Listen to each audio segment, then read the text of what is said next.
Welcome back to another video here at Wicked Garage, guys. Thank you for stopping in and taking time out of your day to enjoy, hopefully, this wonderful video of an install of some camber bolts or caster bolts.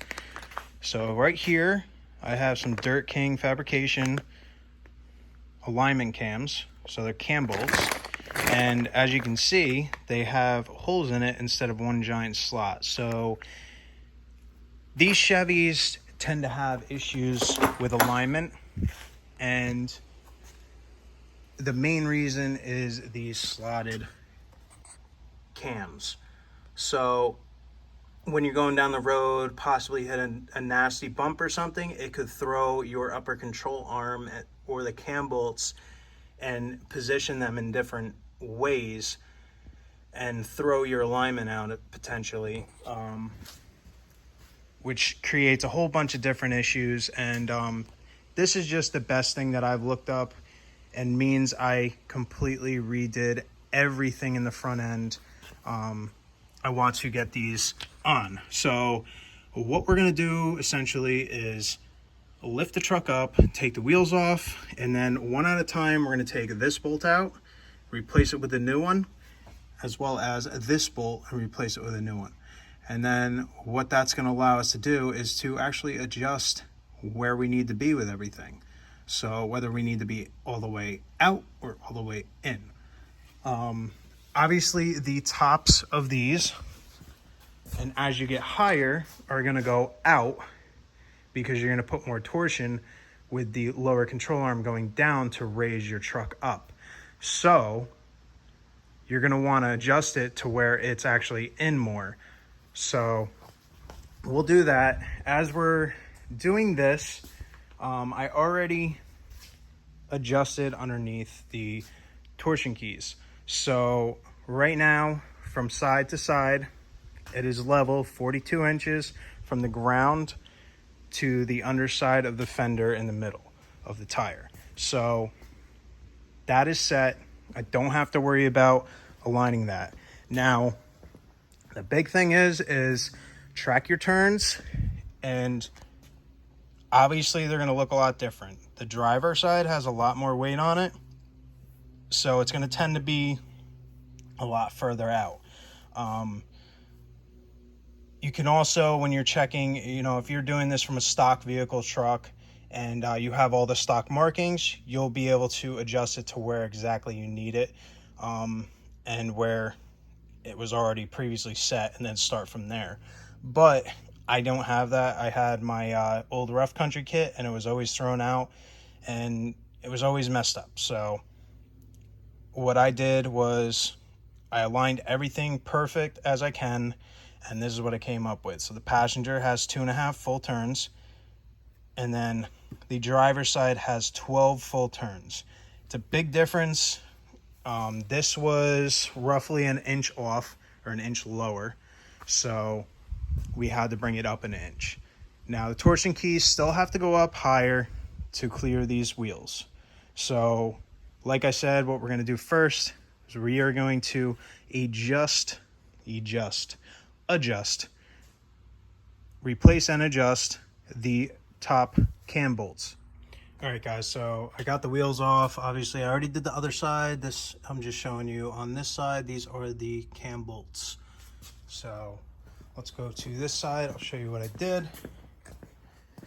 So as you can see, the new hardware's in. I have it adjusted to the third to the last one, and it seems to be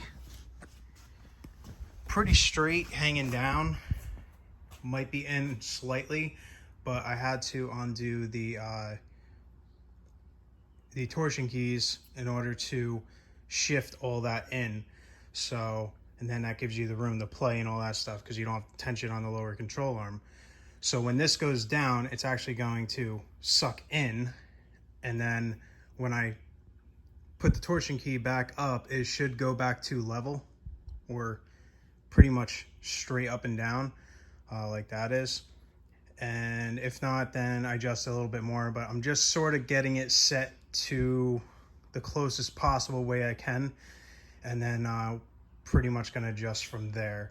You can adjust it while the torsion keys are turned, so make sure you loosen them up before you start the process. Otherwise, you're gonna have a hell of a time trying to get that all situated and pushed in. So just remember that. So the process to take the cam bolts off, you're going to undo the tension on the torsion keys and the torsion bar, and then that will allow this to float a little freely. Make sure you have your truck on jack stands that are sturdy. It's not going to fall over or anything. And then take your jack and roll it over underneath the brake and jack it up so that you relieve the pressure from the bottom essentially. And as that's all the way down and out, you can adjust these all the way in or all the way out, however you need to. All right, so as you see here, we already got everything set. So we wrote it down, made sure passenger side is 2.5. So we can just take this all off or untension it. Sorry for my squealy. So you can see there wasn't much on there. Now it's out. So pretty much this was all the way down. I didn't really do much on this side. Now we're gonna go and get those cam bolts out. All right, you guys are gonna take your 21mm and take off the bolt and get everything out of the way. Same with that side. Just loosen it up, take one out at a time, and then put the new ones in and adjust. So let's take those out. All right, so the cam bolt's out on this side. I have it almost out on that side. I'm going to jack it up. Here's the old cam bolt. As you can see, it's slotted. I don't know why this isn't focusing. There we go. And then the back side has the locking mechanism, I would say. But the new ones have a lot more adjustment. There's another one in between all of those, so it gives you more room for adjustment. So now we're gonna jack it up underneath there, and then that should push this all in. And then I'm gonna do the same exact thing that I did on the other side, as they're pretty much the same. I might go one less, but we have a starting point. Then we'll lower everything down, tighten everything up, and then adjust it where we need it. Obviously, as we adjust it, we're gonna have to undo the torsion keys and then do this whole process over again. All right, so these are the new cam bolts. Obviously, there's another one of these that go on the other side, as well as a lock washer. And make sure you go from inside to out. Just makes things a little more simpler. As you can see, I have that underneath there. You can see where these are at. They're sort of almost at the edge. And then as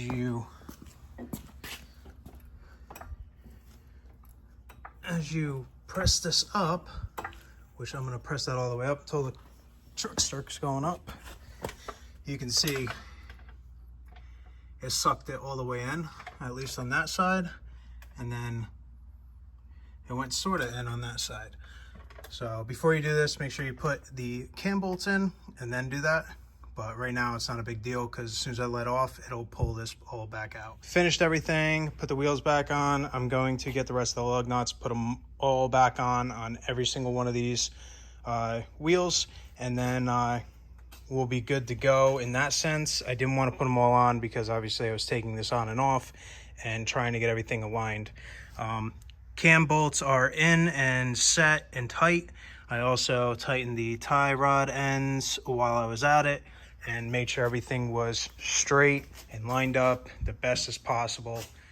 It looks a lot better. It's not arched out at the top or slanted out at the top, and it just looks a lot cleaner. It might be out of whack more than I could see by eye, but I tried to get it to the best possible place it can sit. I also did a very hard turn, seeing if anything hits, like the tire hits on the back end, and when it recoils, if it's hitting anything, and everything's good. So pretty much just going to put the lug nuts back on, and then this is going to go to the alignment shop once I build the flatbed. We got a lot going on, guys. I just want to say thank you for watching. Thank you for supporting my channel. We are growing. slowly but surely, and I am happy with it. It's better to grow slow than extremely fast. And I can't wait to, you know, be able to do more of this stuff. We're almost to 1,000 subscribers, so that's pretty cool. With that, guys, thank you for watching.